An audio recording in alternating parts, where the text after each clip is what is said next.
Hello and welcome back to another totally unbiased interview, this time with my friend Luke. Welcome, Luke. Hello, everyone, and thank you, Jack. For anyone that doesn't know Luke, Luke is a someone who has recently switched onto Tau, and he has won a GT in the local area. So I thought it'd be really interesting to get him on, get his perspective on Tau, and see how he got on with his event. But it's all well and good me telling you this, but Luke, why don't you tell us about yourself? Oh yeah, hi, I'm Luke. Well, I've already know that bit. I've always been a Town main. I don't know what Jack's been on about for the length of October. Um, no, I've just been playing with Town for the last few weeks. Quite enjoy them. I'm normally quite an aggressive player with like Emperor's Children, demons, and armies like that, and so it's just been aggressive guns I'm finding right now. All right, awesome. So this event, why did you switch to Tau? Because I know you've been playing Tau. We play locally with each other, so we see a lot of each other. So I know you haven't switched over to Tau just for this event. What prompted your switch onto Tau? It goes back a month or so, actually. Weirdly, in the local league, that everyone got to vote for my next faction to be played for in the league. And everyone voted for Tau before they got buffed. And it just happened, obviously, they got buffed, and then it's been an option for my application for Team England. And so since then, I've just been enjoying some guns for a change. All right, nice. Um, so why don't you tell us a little bit about the event? 'Cause it was a bit unusual, right? It was a UKTSC event, but there was a bit of a twist on it. Yeah, so UKTC, 34 players, but the missions are in a different order. Right. Okay. So that was the big thing. Sort of hidden supplies round one, for example, and terraform was round four, which was interesting. It's just as you get to the top tables. Nice. And the name of this event was It's the Willand Games October GT. awesome. So, well, at that point, let's switch over onto the list in the first round, and we can go through things. So we'll just switch this over here. So we got your list on the side here. So we got so the Montcar is the detachment. You got a Fireblade with 10 breaches and a Devilfish, of course. We got an Enforcer with 4 missile pods, the exemplar of the Montcar. An Ethereal with Strike Swiftly for some scout action. Some fine enough battle suits for that commander to join. A Ghost Keel, a Hammerhead with the Ion Cannon, I believe it was. 2x10 Carnivores, 1 Cruise Fox Rider, 10 Pathfinders, 2 Piranhas, 3 Riptides, 2x3 Stealth Suits, 5 Vespid. Do you want to talk us through this one? Like some logic behind your choices? Yeah, I think the overall idea of the army is that there's a lot of scouting infiltrate going on to put the early pressure on, which Monclar obviously loves. The Fireblade and the Breacher team inside of Devilfish on UKTC, with the Auto Advance 6, they can pretty much start nuking things in your opponent's deployment zone turn 1. The missile pods are just great, especially for the World Eater matchup, which weirdly there wasn't actually that many around, but it's there because you need that 2 damage fun. The Hammerheads is obviously becoming quite a popular option with the Iron Cannon recently, especially for the anti-elite and blast profiles. A lot of free wound infantry starting to turn up again overall. And it's kind of the usual stuff. Piranhas, obviously the newly buff Riptides, the stealth suits, and Vespids for some scoring. All right, nice. Yeah, I mean it's not too far off what we're seeing for a lot of UKTC events. The only thing we see a lot that I don't see in this list is the missile broadsides. Is there a reason that you weren't interested in those? Mostly because I haven't actually got the models made yet. I've got broadsides with the big rail cannons, but not with the missile pods. But the Crisis Brick felt like they did the same job. Yeah. So I've just been using them for the same purpose, really. Okay. Fair enough.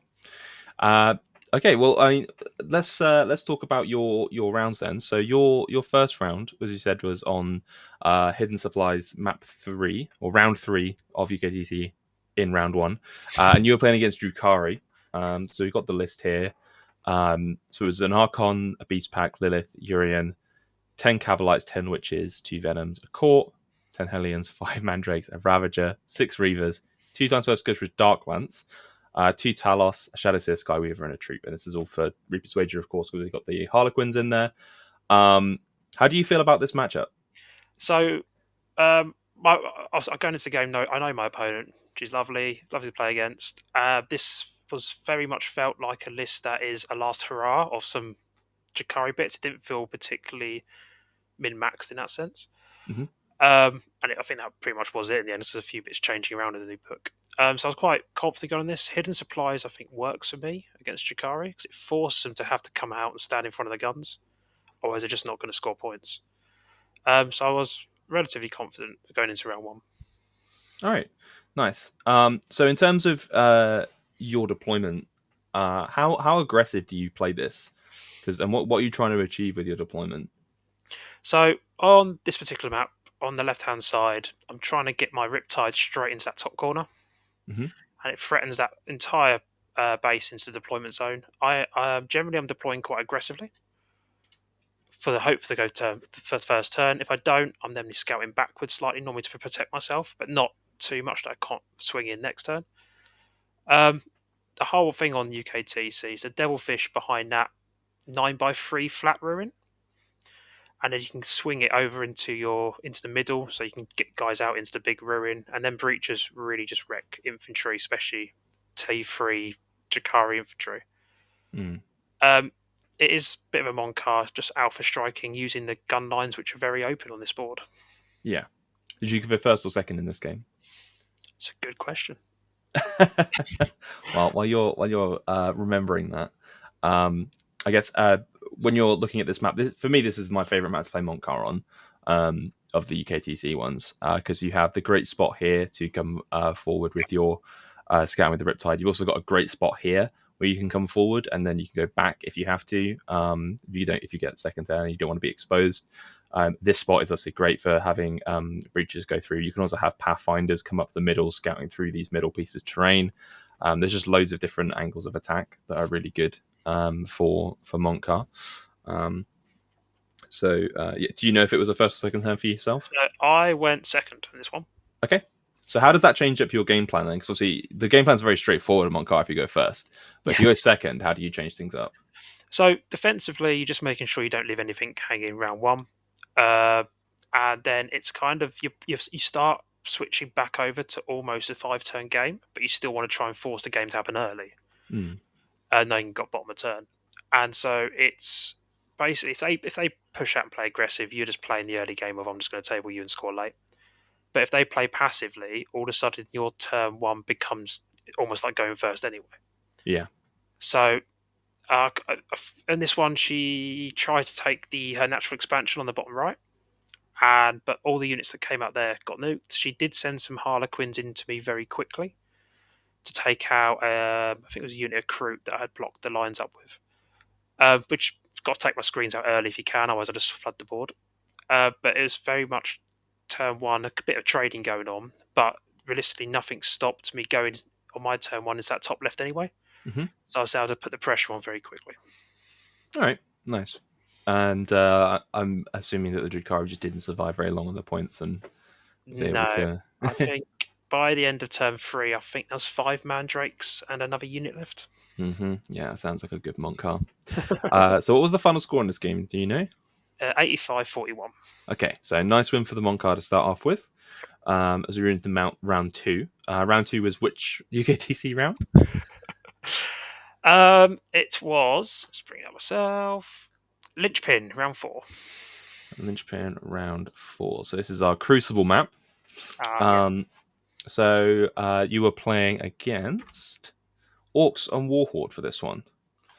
So this is not too bad, I think, for Orks, for us on Orks, just because you get a lot of extra distance between the two deployment zones that you wouldn't normally get. So how do you think about this matchup in general for Town? So this is actually an amazing board if you get first. Riptides in the top left, they can scout see into your opponent's deployment zone. You can be quite aggressive on the bottom line as well on this because you're right, because you start so far away from the Orks, you can almost deploy bits on the line and just make sure there's Kroots in the way. And this meant, again, I deployed very aggressively. A line of Pathfinders pretty much hog in the middle anyway, so if he did go first, he'd just be running into a screen. And Orgs are weird one. It's got the traditional transport with stuff in problem. you can shoot all your guns, pop a transport, and there's a load of orcs staring at you. And this did have the new 20-man Gazbrick that I knew I was going to have to try and get rid of early. Otherwise, it just tags everything quite literally. But I was relatively confident going into it, especially on this deployment. I've been less confident if it was on the search quarters deployment. Yeah, I feel that. um, so so this one, so I mean, as you said there, the 20 boys with Gazgul and assumably the Pain Boy is certainly Yeah. the big unit you need to watch out for in this one. So is it sort of a heavy deployment towards the top side of the map, and then Yeah. scout forward? So the top side of the map, Riptides, and a Piranha in between the L and the square building. Yeah. And then I actually deployed quite heavily down south Hmm. because of how he deployed. It let me put a hammerhead on the bottom on the line, and with a decent enough advance, it was going to be able to see his 20-man brick and his battle wagon. Right. Okay. And then I actually deployed a ghost kill quite aggressively on the bottom expansion as well. Hmm. So again, if I go first, that ghost kill can go straight into his deployment zone. Yeah. It's quite a risk, but with orcs, if I find if you can get their main activations into the middle early, if they go first, and you'll trade down a little bit, but as soon as they've all been removed, they run out of firepower very quickly. Yeah. Okay. So I mean, speaking in general terms, then, since you brought up the ghost kill, like how do you normally use the ghost kill? Because I find that it's a great like bait piece, Yep. and really good for forcing people to come out into the middle, as well as like a kind of secondary damage dealer. But I'm curious to see how you use it. Very similar with its blanks and its profile. They can't just send a unit of scouts or something out to deal with it. They normally have to commit something substantial. I use it quite aggressively in if I'm going first because that's Moncast style, I guess. But otherwise, it is very much bait. It's normally sitting near one of the objectives, just off, so it's not standing on it. But it's normally sitting about 10 to 12 inches away from their deployment line, Mm, so enough to bait them out if they're going to come for it and leave them in the open, but also close enough if I want to play aggressive and go first. yeah, yeah. You can generally trade up at that point, right? Yeah, Um, exactly. yeah. Okay. Awesome. So is this a first turn or a second turn for you? This was a first turn. Right. Okay. So in that case, I'm curious. So where did you put your scouts then? Because did you? I mean, you've mentioned it to me before with scouting the devilfish. Was that the case in this game as well? Devilfish doesn't scout in this particular list because of breaches, but Yeah, you can give it scout. You can give the devilfish scout with the enhancement, right? yeah, not didn't have that in this one. Yeah. But the devilfish again sits behind this 9x3, obviously in your deployment Mm-hmm. zone. That gets a auto 6 advance effectively just to go and slam itself next to the walls the other side. Mm-hmm. So you can just disembark your pub breaches straight into where Gaz is. Gaz is standing behind that 8x8 big ruin. So Oh, all of a okay. sudden, Gaz has got a unit of 10 breaches staring down at him. The top two Riptides do their scout and advance across, and they both actually, I think they rolled a 5 and a 6 for their advance. So they're Mm-hmm. both seeing Gaz's unit as well. Mm. And then the Devilfish at the bottom, because it's such a big 20-man unit, it didn't actually need to advance much, but it had to advance just to my, I suppose, my natural expansion and see the brick. So at this point, I've got Hammerhead, two Riptides, Pathfinders, who have obviously infiltrated and moved forward, and then the Breaches all view evolved to his brick. Yeah. And then the Piranhas and the Ghost Kill have also pushed up as well. So, yeah. A lot of death. Yeah, we can all tell what's going to happen at that point when you describe it that way. So yeah, that probably was picked up that turn, I'm guessing.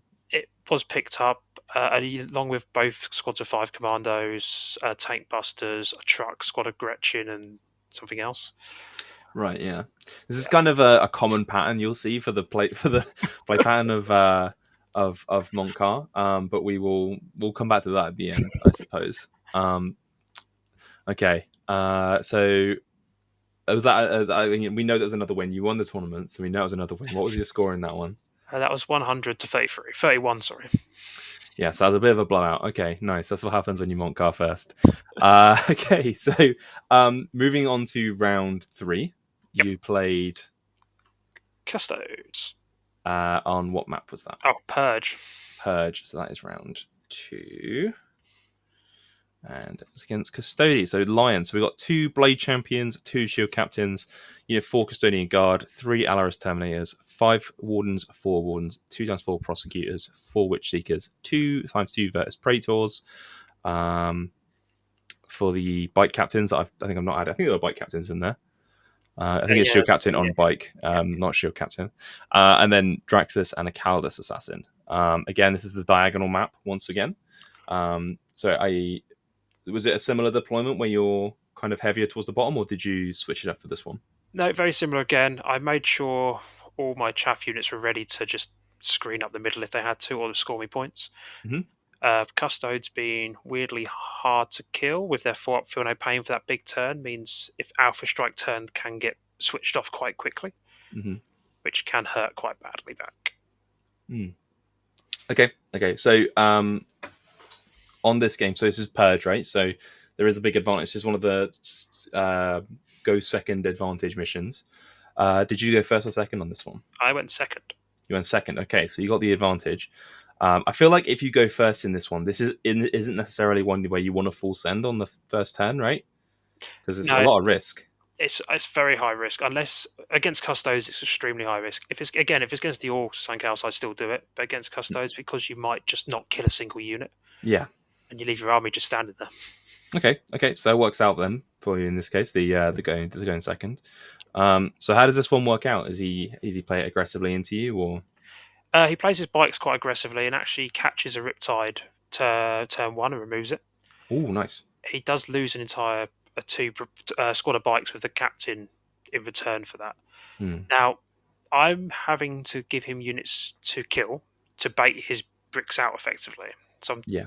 I need to give him something tasty enough to remove his activations. This was quite a sort of it's a weird way of saying it. It's quite cagey, but not. He was very, very, very good at sending a unit out to just be a disruptor, kill a couple of units, and I'd have to deal with it. He played this very, very well. Hmm. He didn't give me easy access to any of his units didn't want me to have access to. Hmm. And going first, he actually trapped. He made the fight happen in the midfield where he wants it, and not his deployment zone where you don't want it. Yeah, exactly. Yeah. I feel like it's really easy to get scammed by Custodes as a Tau player. What with us being on one phase activation army, so it can get a little bit spicy. Weirdly, probably one of the not good matchup, not necessarily a bad matchup, but probably not one of the least good ones for us. Just because things can get so weird with 4-up invulnerables and feel no pains and such. Yeah. So obviously you have the second turn advantage, and this became a win. Was that a big factor in this game? It was in the end. I only won by 10 points, Mhm. and I actually got a hold more, kill more at the end, which was huge in the overall game. If I was going first, I actually do think I lose this game, just because I can't alpha strike him, as we say, because I risk too much, and then he gets to go second advantage instead. Yeah. So what was the final score in this one? 91-81.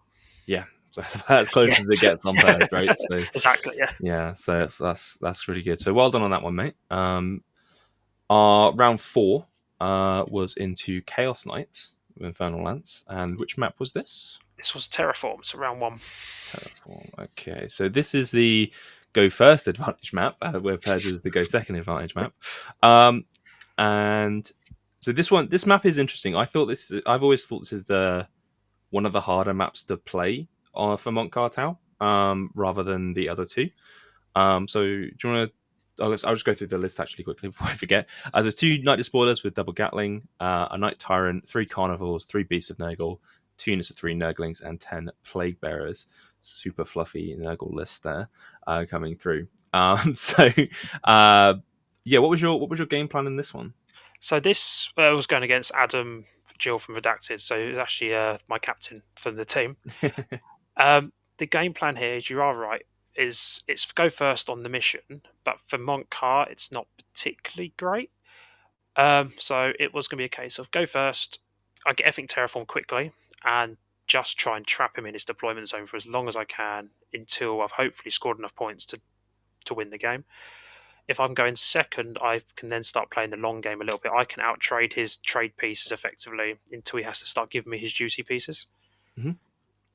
Um, but I'm not a fan of this map for Montcar. This is definitely the worst one, which is why I'm normally quite happy for it to be round one. Yeah. But round four, going into GT, I was like, oh, this is interesting. So what makes this more difficult to play for Montcar than the other maps? So, because I find that the way that it's laid out is obviously you can with the breacher fish still get good shots into your opponent's deployment zone, but generally it hasn't got anywhere good to scout from.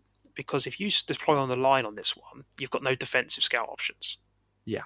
It's harder to hide. If you scout on the line and go first, great, but you can't take that risk. So Mm. I tend to find especially on the left hand side, I'm starting 5 to 6 inches back, so I can scout behind ruins if I need to, Mm. which is obviously taking a bit of speed off straight away. Yeah, I find it's very difficult to push on the left hand side of the map for Tau on this map because of the shape of this ring, having to go around it with all the vehicles. Yeah, So you end up having to push heavy on the right hand side, and like you can get a little bit like there's not many places you can hide, but you can hide a knight here, and you can hide a knight here. The third knight doesn't get to hide essentially, basically on this map against Montcar if it goes first, because you can push up aggressively here and shoot down into these lines. But yeah, it does make things a little bit because you can only get so much, right? You can only probably get like 2, maybe 3 units, depending on how aggressively you want to deploy and how good your advances are. Shooting down here, which gets a bit ropey in terms of how likely you would actually kill things. yeah. So yeah, totally agree on that front. Was this a first or second turn game for you? This was a first. I'm just going to double check. I believe it was a first. It was a first. Yeah. Okay. So how did this one play out then? So it played out with me going, okay, he's obviously got enough to just remove everything from the board very quickly. So I'm going to very quickly full send in the logic of I'm going to try and trap him behind his big square by making sure his knights can't move out from that square. And I'm going to terraform everything and hope. It's a fantastic plan, that is the hope. So the little knights I'm less worried about because I can take them off the board, but the 3 big knights are just a problem because even if you commit a lot, they're not guaranteed to go down, Mm, especially in Infernal Lance. So using Pathfinder's crew, Piranhas, anything I could find really in my list to just basically block him into that square until the late game. okay. So and how was that done? Was it just having units like around this square, or was it Yeah, on the other side of this of like on the inside of the terrain, like just outside of his deployment zone? Or it's a bit of both. So I've got some staying out the square, but some is going into the square, especially if I need like yeah, Pathfinders to do some marker lighting, etc., to try and nuke some of the smaller knights. yeah, It's also making sure his big knights can't just jump to the other side of the ruin, yeah, yeah. Okay. blocking all that up. All right. Nice, nice. So you move blocking from the back of the base. That's nice. That's good. Yeah, Um, so I guess this is another one which is a little bit dicey in terms, like kind of like Custodes, like the same kind of concept, where it's invulnerable saves and feel no pains. Sometimes stuff just doesn't want to die against that, right? yeah. Um, okay, so how did this game end up then? So this ended up 84-68 with me basically tabled. Hmm. But the plan worked. I think it was something like 21 points on Terraform alone. Yeah, Because as soon as his beasts and all his chaff dies, he's having to commit the big knights to try and unterraform, and then it just starts locking him in position a little bit. And it was just basically the 1 point early terraforms and keeping him back for as long as I could. It was always yeah, going to play catch up, but it was just trying to sit there and hope he couldn't catch up overall. yeah. Just keeping him locked in, preventing him scoring on the map. Yeah. Exactly, yeah. All right, nice, nice. Okay, so that's another win for you. And then bringing up the last round was again Chaos Knights, which I believe was round 5 then, right, on the UKTC. Yep, taking hold, corners, there we go. So we've got another Infernal Lance, we've got a Knight Lancer with Flash Metal Fusion, 2 more Double Gatling Despoiler Knights, 3 Carnivores, 2 Beasts of Nurgle, 3 sets of 3 Nurglings, and 10 Plague Bearers. So quite similar again, we've just got the Lancer in there for a bit more spice. Yep. So how did this one go? Or what was your plan going into this one? Sorry.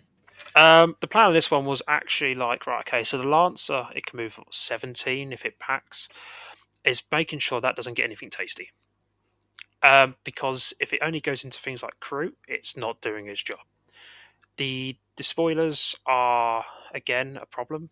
Um, but on this map I can control them a little bit more in their range with the angles. Obviously, terraforming just pops out and sees half the board.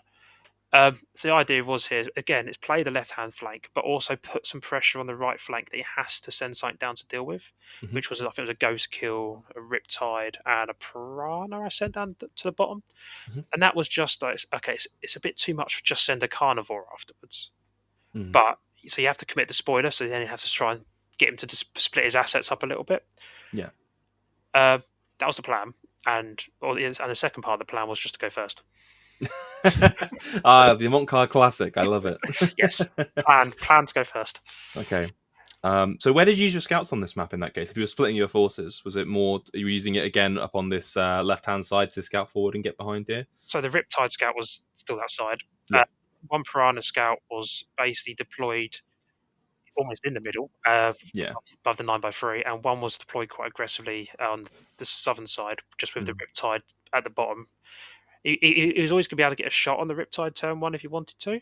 Hmm. I kept everything else out of that firing line if that despoiler just ran to that south objective, south bits of terrain. So Yeah. everything was quite deployed quite aggressively. Recruit straight scouting into the middle just to Yeah. cause issues. He Sticky doesn't at turn one, all that jazz. exactly, Yeah. and he has to start sending assets out quite quickly. Yeah. No worries. So was this a first or second turn game for you? This was a first turn game. Okay. Nice. Nice. And then how did this one end up playing out then? So this was traditional full send, and I took out a stalker or carnivore. I think it was a carnivore, and wounded another one straight off the bat.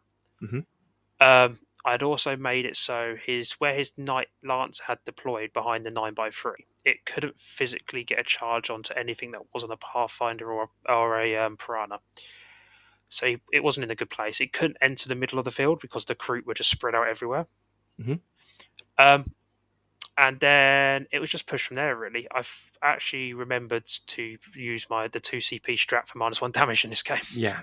It's super niche, but when it's good, it's real good. Yeah, kept some Riptides alive. And this was a game of proper playing the tight angles, make sure his demons didn't survive. I mean, by the end of it, he still had both the spoilers alive. Mhm. But I think in the mid game, turn three or turn three, yeah, he was getting quite desperate for points. I think I'm pushing a quite an early lead, so he swings his lancer out into the middle. It gets locked in with some crew, kills I think 9 of them or something or 8 of them, but then just gets removed in return. Mhm. I think I don't entirely understand. He's a lovely guy. I've played him before as well, actually at Glasshammer. Um, and I think the logic was to try and keep me back for a turn, but it didn't take enough guns for me to kill the Lancer, and I was still able to push out everywhere else anyway. Yeah. Ultimately, when you're playing against Montcar, right? If it's still turn up to turn three, then they're just going to kill on anything they want. Realistically, it doesn't really matter what you put in front of it. If you put an entire army of Montcar into it, it's almost certain to die. No, and Um, the strat against knights, the ones I always forget what it's called, the 1 CP strat that you use every time they kill something of yours. Pinpoint counteroffensive. That's the one. That's huge. When they've only got a few amount of models. Yeah, yeah, exactly. Yeah, 100%. There's some units that just really, really love that. Yeah, Yeah, definitely. awesome. So what was the score end up being on this one? This was 88-63. 63. All right, nice. So that puts you at 500, the only 5-0 person at the event. So you were able to take the win. So congratulations on that front. Cool. I just wanted to get your opinion. At that point, I want to get your opinion on Tau in general, because obviously there has been a bit of a renaissance for Tau. They are considered more of a meta threat, particularly on UKTC now. Why do you think that is? I mean, we know there's the minor changes to the Riptide strength that came through, but to me, I think there's a little bit more to it than that. I don't think that's all it was that really brought Tau into the limelight. So, I mean, where would you say the strengths of Tau lie, and why do you think that's caused them to sort of shoot up in the meta? I think obviously there's an on. I think UKTC there's an obvious problem with the layouts. Yeah. For I say it's not a problem for all armies, but for Tau it's a massive advantage with some angles getting into deployment turn one, which saw an increase of it at LGT with a couple of players doing very very well getting to the top cut. I think the meta's shifting to seems to be gone quite aggressive. And Tau, as an army, obviously traditionally not overly liked aggressive armies in the face, but Montcar gives them the option to actually go, no, actually, I'm going to be the aggressive one and go at you. Yeah. The removal of challenger cards has helped Montcar. So there's no, I've taken the lead early, but you're not going to get your 12 points on challenger cards now. Mm. And I think we're seeing less knights in the meta again, which, while I know the first 3 turns, access to lethals and all that, but you still got to roll, just hope you roll sixes. Because a lot of the stuff in like my list hasn't got nothing really above strength 10. Um, and so now the knights have sort of died off a little bit. I think there's more potential to be pushed because you don't want to play Imperial Knights, Chaos Knights, Imperial Knights, Chaos Knights, and just get stack checked without bringing railguns. Mm. Tau have a lot of tools into infantry heavy metas with the World Eaters starting to appear. Now, World Eaters are generally a problem anyway. We all know that. They just run at you and tag everything. Yeah.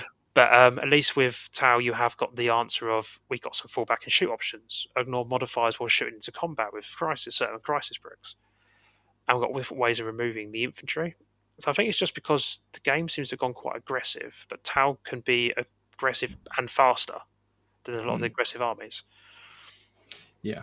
I think Tau have a lot of play into the meta right now. You're right. The World Eaters, especially, I think we got great tools for dealing with them. You know, you can shoot them with one thing, they can pile into something that can then shoot into combat Yep. and without the mods and pick up the unit, or at least neuter it to the point it's no longer a real threat. Things like Raven Guard, Shadowmark, Tau just absolutely ripped that detachment apart because they pretty much ignore the detachment rule and they're really strong into the profiles that they have. As well as not being super vulnerable to the ones that they're outputting.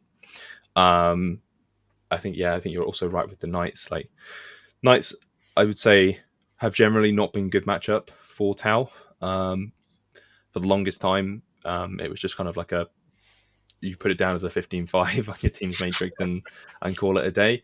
I think, but I do think now with the extra strength 10 and the toughness changes to the small guys as well, that kind of improves that matchup drastically. So you have a lot more play rather than just having, because it used to be you just had to try and move block them and outscore them, Yep. which is what you did in at least one of these games. But now you actually have a more reliable option for killing them as well. So that's super cool. So yeah, I think it's a meta thing, and the ability to the fact on these UKTC maps that if you move 17 inches, you can just see the entire enemy deployment zone, which is to say the move 10 base of a Riptide plus a 6-inch scout plus a 1-inch advance, you can just see everything. I think that really it takes away one of the main weaknesses of Tau in 10th edition, which is the inability to move through walls means you can't see things. So it just takes away that weakness and gives them a huge boost. So yeah, that's super cool that you've locked into that one. But I know you've also been playing them on WTC. Right? I don't personally have a ton of experience with Tau on WTC, so I'm curious as to how you've been finding them on there, because traditionally Tau is seen as a bad army in WTC, and the only red card rate really works on there. So I'm curious to see what you think. So I've been playing Recade and Montcar on WTC. Now it is obviously a very different game to UKTC. Their terrain is much more heavier, and I'd say a lot better, to be fair, overall. So Recade, I find, doesn't need board choice. It is quite happy on the heavy boards, light boards. It's fire and fade options, and it's pure speed of smaller units getting into pockets. Montcar, on the other hand, feels like it wants board choice, which isn't a bad thing, especially on WTC when there's 7 boards for each round. There's definitely boards you can play aggressive Montcar on. There's definitely some boards you can't play aggressive Montcar on. So WTC is a little bit different. So it depends on the role the team would want you to play, I would say, with Tau.